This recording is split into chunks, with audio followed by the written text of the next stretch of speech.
Good morning, everyone. Thank you for coming. So we're going to talk about something non-technical and, not all that much fun, actually, about cybersecurity and its relationship to, PTSD and its relationship to the cybersecurity environment or ecosystem. So why give a talk like this? Well, the reason is, a few months ago, I got angry. There was an article that was posted talking about cybersecurity PTSD. And I give the publication credit. After getting a lot of flack for publishing this, they walked it back pretty damn quickly. But in the meantime, I had a few beverages and realized that the Black Hat CFP was still open, and it's like, nope, I'm rage submitting a CFP for this, and we'll see if this happens. And then shockingly enough, a few months later, it's like, yes, we would like to have your talk. So here I am. But what really bothered me about this is that unintentionally, I don't think there was any malice on the part of the authors in this question, that it was trivializing and infantilizing a fairly serious issue. Because when we talk about PTSD, we're talking about a number of debilitating conditions in many cases that can stem from a wide variety of sources. And, classically we look at this as being three primary symptoms or expressions: hypervigilance, hyperarousal, re-experiencing, and most importantly, at least for me, would be avoidance, as being those classic sort of indicators and how this expresses itself in individuals. And if we look at how this condition comes about, there's a variety of sources. So my personal background, as we'll hear about in a few minutes, is from the military. But certainly as we've become slightly more inclusive in the security environment, I'd say we still have a long way to go. There's plenty of people who suffer from this condition, from PTSD, as a result of sexual trauma. Really, the causes of this could be any sort of event that leads to endangerment or threatens one's life, or even the observation of others and certain risks.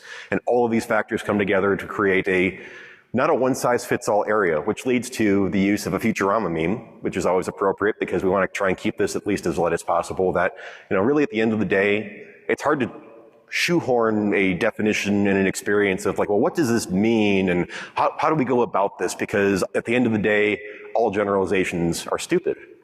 You can unpack that one later. So instead of trying to bullshit my way through some universal definition so that everyone could walk away with definitive knowledge on how to respond to this, what the idea of PTSD means, how to interact with those who are working with this condition within the security environment, instead, I'm just going to tell a story, because really at the end of the day, the only thing authoritative that I can speak on is me. It's not the best of stories, but it's a story nonetheless.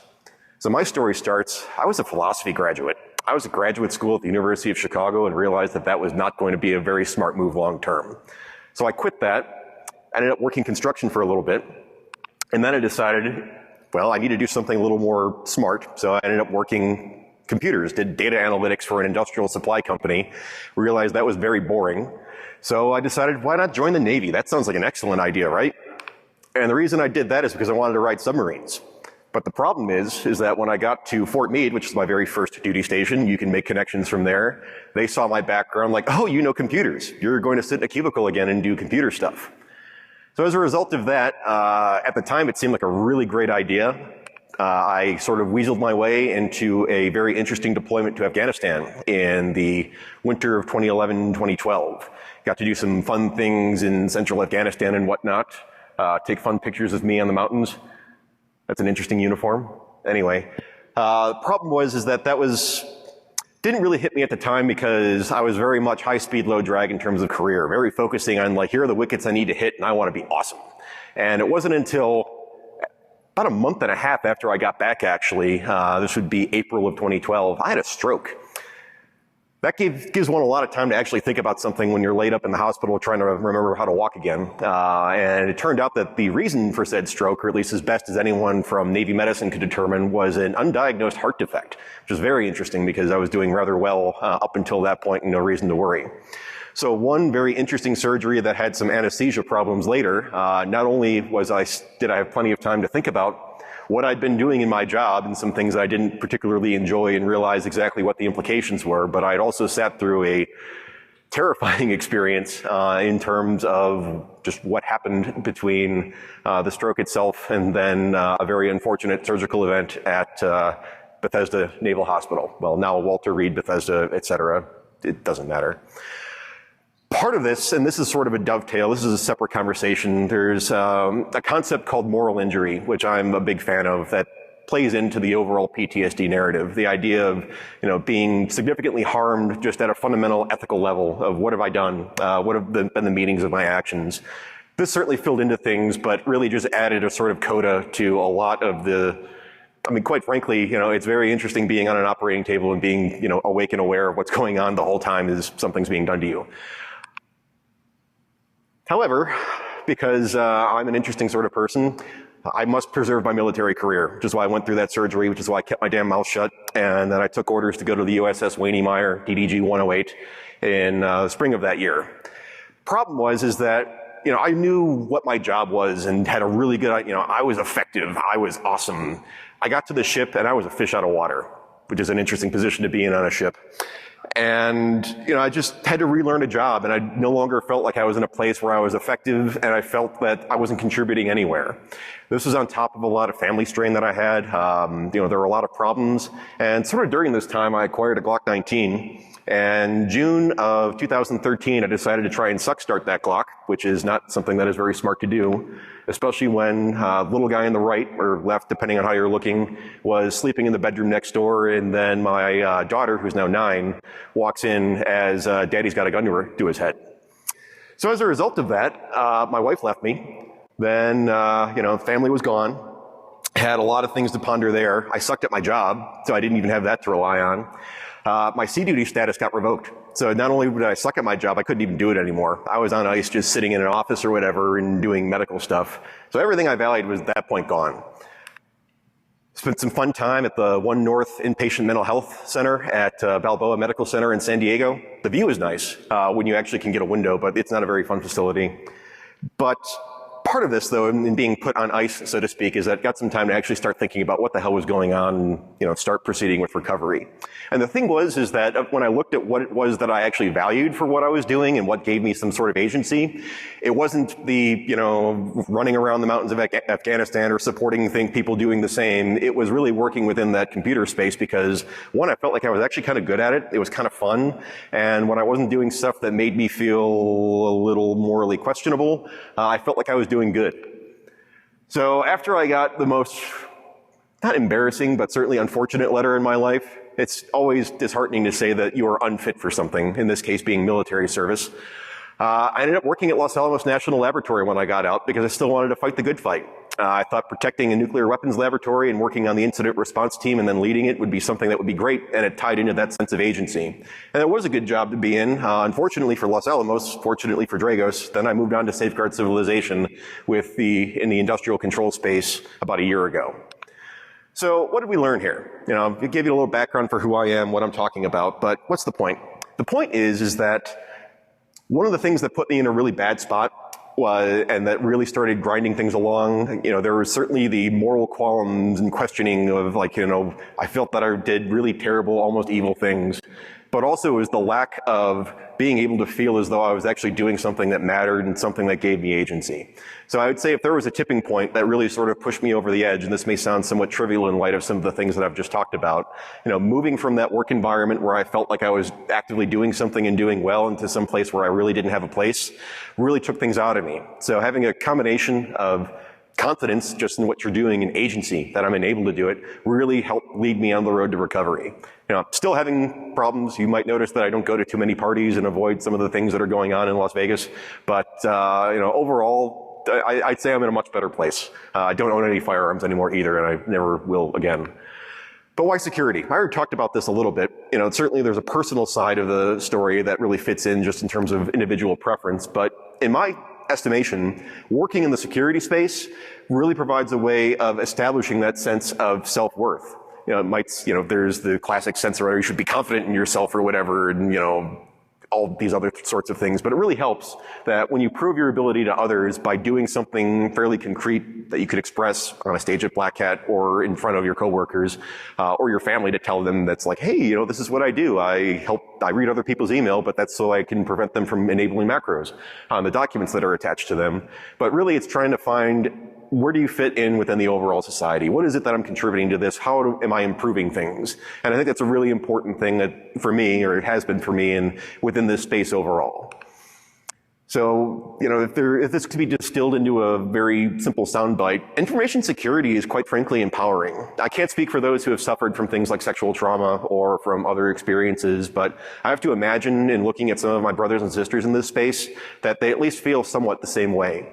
That being in this role is a unique one because it really allows you to do something, to play defense, to help others in a non-trivial fashion, which can be a very potent feeling when you've had that complete loss of agency in the sense of being able to protect and defend oneself. So in looking for this, it may sound terrible that you need a sense of, validation, but it's important. Knowing that others value and think that what you're doing is significant is key.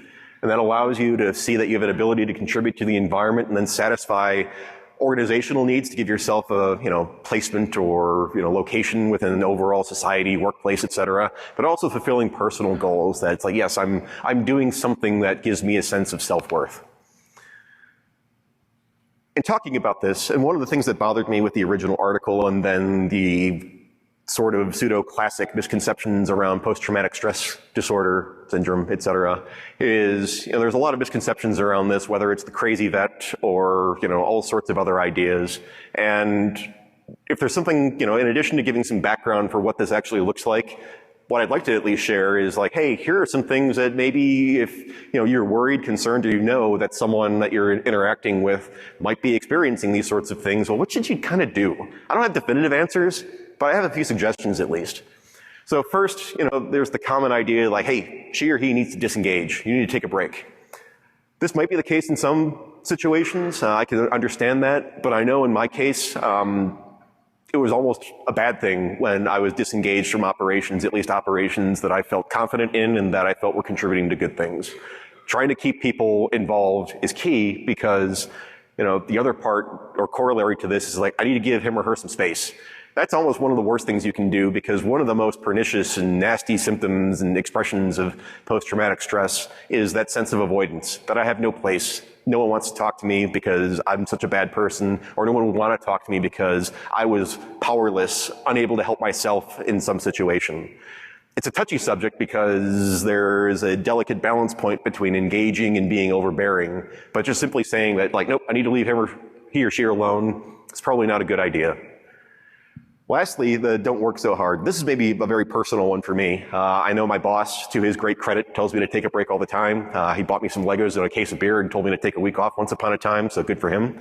But at the same time, if work is where you're perceiving some sort of value, it might not be a sustainable path forward, but be mindful that for someone especially who is just recovering or in the stages of, moving away from a traumatic and truly debilitating experience, because again, one of the central ideas behind a traumatic event is that sense of helplessness, powerlessness as forces external to you, whether that be a, improvised explosive device to a, rape of any sort, is that, again, that sense that I wasn't able to protect myself. So being in a situation where like, well, no, like this is something I can do, this is something that brings value and I know I'm good at this, can be a very good thing. The problem again is finding that sense of balance between making sure you don't burn someone out and at the same time, making sure that they have some means of effectively engaging and expressing that agency. Ultimately, pity serves no one. One of the reasons why I don't talk about this, and now I'm talking about it in front of a bunch of people at Black Hat, is I don't want people saying, oh, poor Joe. What has he been, I feel so sorry for him. Like, I don't want you to feel sorry for me. Shit happens. Excuse my language. The main thing is like, I want to move forward with this. And I'd like to think that's the same for most other people.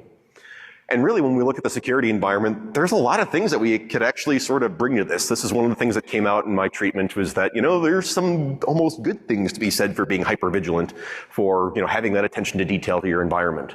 So if we can really find a way to identify and manage symptoms, security is really kind of an interesting space for people who are dealing with this condition, not only for the sense of agency brought in, but, if you want someone to be paranoid, I don't want to be on that wall, you need me on that wall, then this is almost sort of a good place to be in. I'm not saying this is something to take advantage of, like I've seen interesting talks about how like autistic people can be taken advantage of to work in computer science or whatever. That's ridiculous sort of talk. But in looking at individuals who, again, from a cognitive and psychological diversity sample, I would say that, we can bring something a little more interesting to the table. Ultimately, the main thing we want to look for is don't ignore but empower. So what do we do? Well, I don't have any blanket recommendations because, as I said earlier, all generalizations are stupid and not everyone's situation is going to be the same. So really, there's no standard playbook. There's not going to be some single computer-based training that your HR department can blast out that everyone has to take once a year for 20 minutes to click through a bunch of slides. There's no one-size-fits-all approach, especially between, say, a veteran, a sexual assault victim, medical trauma victim, etc. But really the thing is, and coming from, for those familiar with the company I work for now, Dragos, we're big on nuance and not making blanket statements. The same sort of thing applies here. Nuance is key. Really understanding that there are individuals in question. And if there's one thing I can say, and this really applies to the information security in general, just be excellent to each other. As a community as a whole, I think we've gotten better recognition that we need to be nicer to each other. And this is one of those cases where that's very important. That really look out for your fellow brothers, sisters, others in this environment. Help them out, reach out. Don't blast people on Twitter when you think they said something stupid, but really look after one another.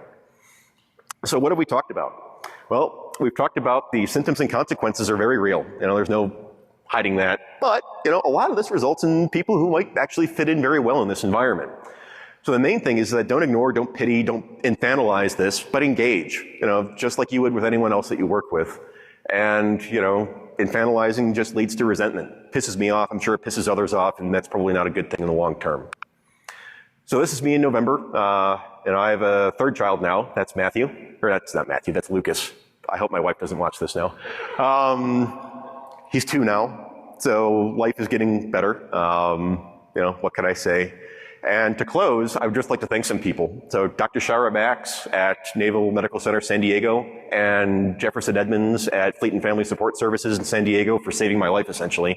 Without them, I wouldn't be here today. I'm pretty damn confident about that. Robin Spears at the Veterans Administration in New Mexico, where I still live, who is helping me continue to do well. So she's been an invaluable support. And while there's many people in various walks of life that helped me immediately, I'd also like to thank the crew of the USS Wayne Meyer for, at least looking at me and not trying to cover something up, but kicking my ass off the ship and making sure that I got better. So that's all I've got. I think we have a little time for questions, but certainly we can go to the breakout room or the wrap-up room if anyone would like to discuss further. Again, not the most pleasant of topics, especially first thing in the morning on day 2 of Black Hat, but if nothing else, I just hope that everyone could walk away with at least a little bit more understanding of what this looks like so that we don't make blanket statements or certainly not uninformed statements about some very serious things and just have a greater appreciation for the people that work in this environment. So that's all I've got.